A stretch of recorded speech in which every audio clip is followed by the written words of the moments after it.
Yo, what's up guys? Balik lagi dengan gue di sini di channelnya Mas Pana 617 ya. Di sini di studio apa? Baru kita. Nah, langsung saja kita hadirkan Mr. Gendut, Mas Gendut ke sini. Seperti biasa. Nah, topik pada malam hari ini kalian sudah nggak sabar ya.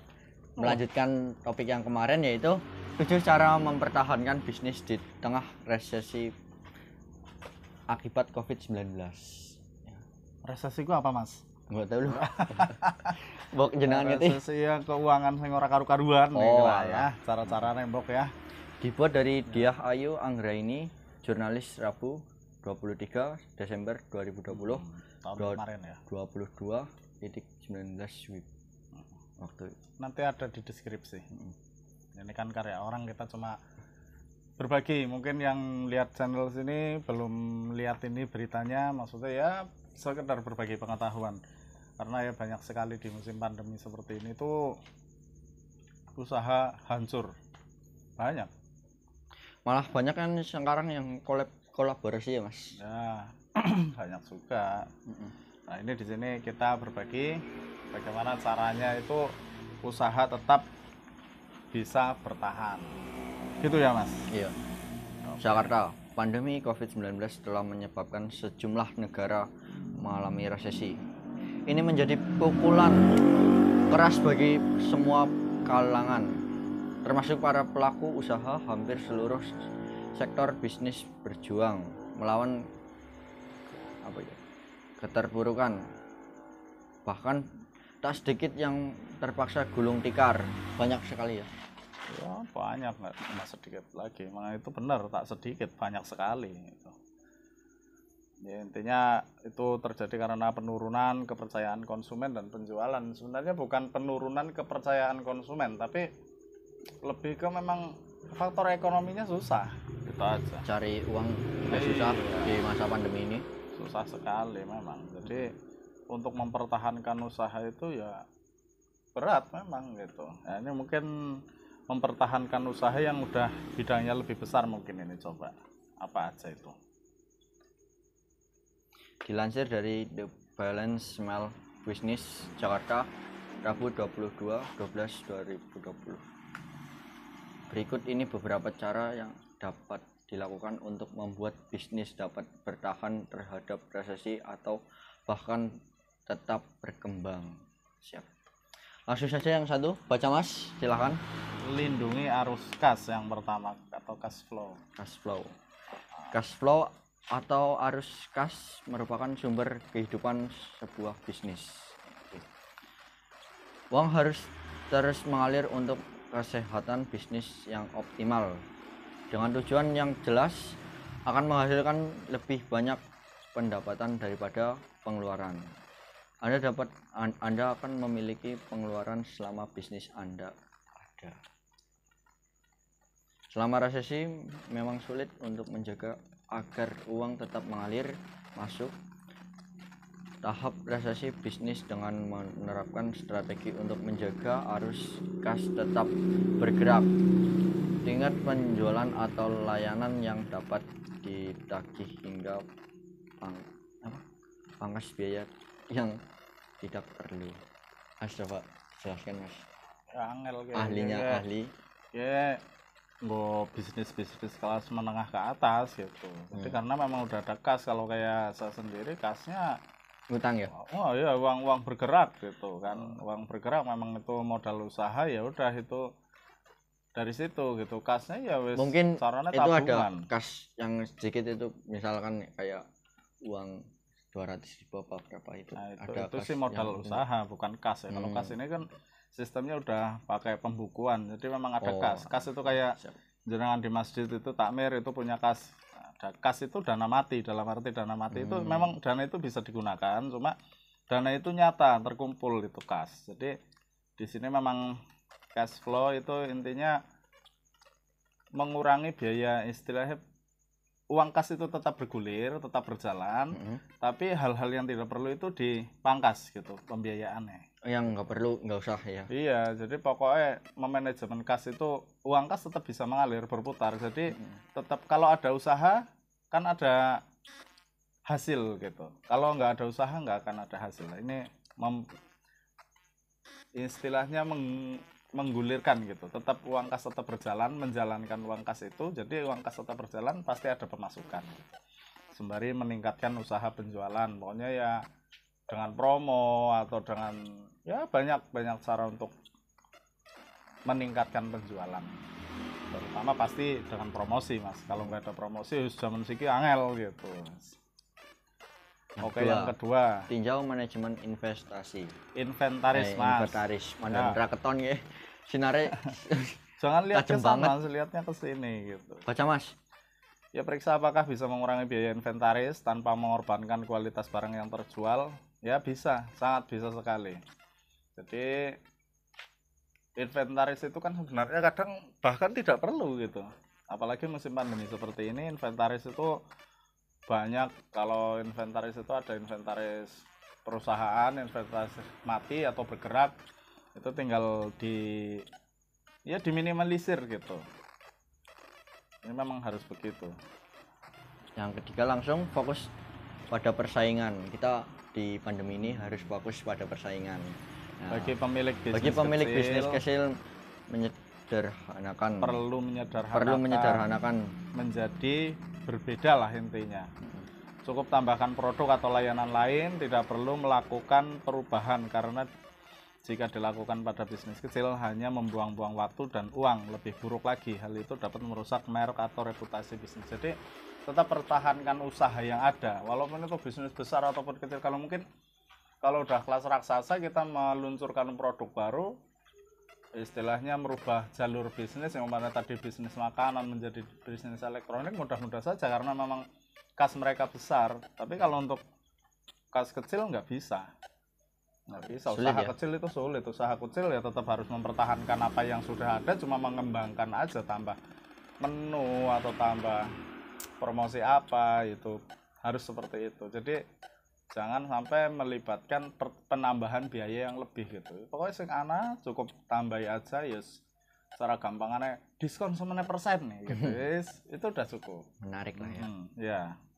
Terus lanjut yang keempat, menangkan persaingan pelanggan. Ini bisnis kecil itu harus terus memperluas basis pelanggan ya. Ini sebenarnya agak gimana gitu, karena bisnis kecil itu cenderung pelanggannya ya masih belum luas, karena memang jangkauan bisnis kecil itu belum luas. Walaupun sekarang udah bisa dengan online, walaupun tapi kalau belum punya teman ya susah kan. Memang harus perlu relasi gitu. Persaingan pelanggan itu memang hal yang berat, tapi sebisa mungkin kita harus memenangkan persaingan pelanggan, karena pelanggan itu biasanya dalam beberapa bisnis itu pelanggan tetap satu orang gitu. Jadi bagaimana memenangkan hati satu orang itu untuk lari ke kita, ya sulit, tentu sulit, tapi memang harus dilakukan. Jadi untuk tetap bertahan di masa seperti ini tuh harus terus yang seperti itu. Yang kelima nih, memanfaatkan pelanggan yang ada. Harus. Yang pelanggan yang tetap itu harus dimanfaatkan agar tetap setia pada apa yang kita jual itu ya mas. Ya harus kita memberikan pelayanan yang lebih baik gitu. Intinya jangan pernah mengecewakan pelanggan gitu. Cuma terkadang kalau bisnis kuliner itu nggak bisa seperti itu. Saya sendiri bisnis kuliner, contoh masak aja. Ini masak gawe sambal tok. Kita dengarkan ceritanya Mas Gendut. Ini cuma gawe sambal tok itu terkadang dengan komposisi yang sama, gula umpamanya sambal, cabai sekian, bawang sekian, umpamanya. Contoh juga gampang, lombok seprapat itu kadang disambal pedes banget, kadang ora. Lah itu udah merubah cita rasa. Nah itu kadang kalau bisnis kuliner itu sulit. Terkadang kayak pelanggan itu nggak mau tahu seperti itu. Pokoknya aku ingin maringannya rasanya enak, pedesnya sama nak levelnya nganti murup nang cangkem ya. Ora, wah. Ya itu resiko tantangan kita orang-orang bisnis kuliner seperti itu. Beda lagi kalau mungkin bisnisnya online atau yang bisa dibilang bukan bidang kuliner. Kayak jualan gerabah atau apa itu udah gampang, itu produk pasti. Penting ini produknya seperti ini, kualitasnya seperti ini, jaminannya ini gitu. Itu jos bisa tetap bersaing. Terus lanjut yang keenam, Jangan potong anggaran pemasaran. Nah, ya memang pemasaran itu kalau memang udah ada sistem periklanan atau pemasaran itu jangan pernah dipotong karena itu fungsi utamanya untuk menarik pelanggan. Jadi kalau kita potong biayanya ya wis mati, kita nggak punya pemasaran yang luas, ya nggak ada yang datang, kita cuma manfaatkan pelanggan yang ada juga nuwun sewu. Sulit lah ya. Nggak mesti ya. Sekarang bisnis umpamanya baju nggak mungkin kan pelanggan kita satu bulan beli baju terus kan, orang nggak mungkin. Kita harus cari pelanggan yang lain ya. Iya, itu pasti. Nah, ini kelanjutannya ini Perhatikan skor kredit. skor kredit. Pada masa sulit, pinjaman untuk usaha kecil sering kali Mendapat tekanan, ya, tekanan, itu pasti. pasti. Terutama untuk bisnis dengan peringkat kredit yang rapuh. Pantau bisnis sering mungkin, awasi juga peringkat kredit pribadi dan lakukan apapun yang diperlukan untuk menjaga dalam kondisi yang baik. Jika memiliki kredit pribadi yang baik, maka akan memiliki peluang yang jauh lebih baik juga untuk mendapat pinjaman uang yang dibutuhkan untuk menjaga bisnis tetap berjalan. Kalau kayak kredit ini bagi modal usaha yang tinggi itu gampang ya. Pokoknya yang tinggi semisal gimana Mas? Yang tinggi itu ya yang udah punya karyawan banyak, udah jelas semuanya PT atau apa gitu bisnisnya gitu, sekelasnya seperti itu. Kalau kelas kembali ke bisnis rumahan kemarin yang kita bahas, ini sebenarnya lada nggak nyambung gitu, nggak nyambung. Ini untuk kalangan bisnis menengah ke atas. Kalau untuk kalangan bisnis ke bawah itu biasanya modalnya modal pribadi. Kalau modal pinjam mumet gitu, mikiri kredit, mikiri warna-warna itu mumet. Jadi kalau memang modalnya modal kredit atau pinjaman itu sebisa mungkin itu harus tetap berjalan. Masalah macet sepisan ya udah ada gitu. Wis langsung mandek kabeh lah ya. Ya iya, terus orang member pokoknya susah. Jadi saya tambahkan lagi ya, bisnis itu ada tambahan dari Mas Gendut. pasti. Bisnis itu saya mengalami sendiri gitu, karena saya bisnisnya kuliner. Walaupun nggak kuliner, dari sepanjang yang pengalaman saya itu saya pantau itu wong bisnis gue harus sabar. Pasti. Kuncinya pertama sabar katanya Mas Pasti Gendut. harus sabar. Pokoknya sabar pertama. Kedua telaten. Yakin. Telaten dulu. Telaten dulu. Iya, Siap. telaten itu harus telaten. Sabar, telaten, jeli. Pokoknya yang terakhir itu kudu yakin, karena yakin itu kembalinya ke yang Maha Pencipta. Jadi kita yakin, tetap yakin dengan usaha kita, kembalikan kepada yang menciptakan kita. Jadi kabeh sana sing ngatur, walaupun jurusnya seperti itu, kabeh sana sing ngatur ke jurus pol-polan. Tapi memang itu harus diyakini. Semua itu memang ada yang ngatur. Kita itu tetap harus wajib berusaha mempertahankan apa bisnis kita. Ya walaupun suasananya seperti ini, tadi ada 7 cara mempertahankan itu. Nah, yang pertama lindungi arus kas. Jadi kas tetap harus berputar, jangan mandek, cash flow. Terus yang kedua itu tinjau manajemen inventaris itu harus ditinjau. Jadi istilah inventaris umpamanya ge, wah mejanya wis cukup, ora perlu diganti, ora usah aja, jangan ada penggantian dulu, kita gunakan, kita manfaatkan apa yang sudah ada. Itu inventaris harus begitu. Yang ketiga fokus pada persaingan. Nah, itu harus fokus persaingan. Wah, kita lihat jangan sampai kendor ya Mas. Iya, harus semangat, lihat tuh tetangga, wah seperti itu, kita harus lebih baik dari itu gitu. Yang keempat, menangkan persaingan pelanggan. Nah, ini tadi yang kita bahas. Jadi pelanggan itu nggak mungkin 1 bulan itu tempat Anda mana yang bisnis pakaian itu 3-5 kali, seorang mungkin. Masa pandemi seperti ini loh ya. Mungkin kalau nggak masa pandemi bisa saja, tapi masa pandemi kayak gini nggak bisa. Paling sebulan sepisan belanja wis untung gitu. Kecuali dia memang dijual belikan lagi ya, Anda sifatnya grosir, wah itu bagus. Poin plus pokoknya. Yang kelima, memanfaatkan pelanggan yang ada. Nah, pelanggan yang ada harus tetap dipertahanin, jangan lupa itu.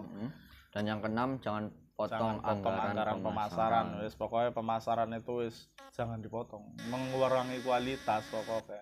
Pemasaran itu memang harus iklan kanang-kanang share gitu. Karena kan dunianya online Mas, harus di share terus.